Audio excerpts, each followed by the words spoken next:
আছে তো আজকে থেকে হাত পাকা ইউজ করে। পাইটা খাই খাই।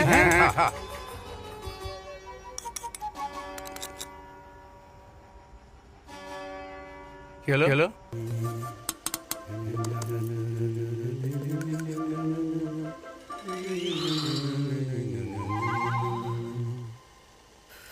পায়েসে চিনি দেয়া হয়, গুড় দেয়া হয়। এই প্রথম দেখলাম পায়েসে হলুদ দেয়া হয়।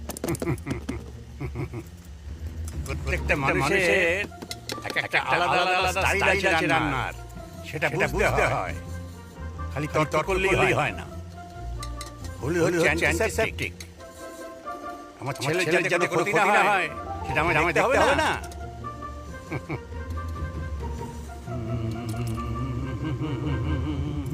তরতর করতে শিখেছি খালি। মা মা মা মা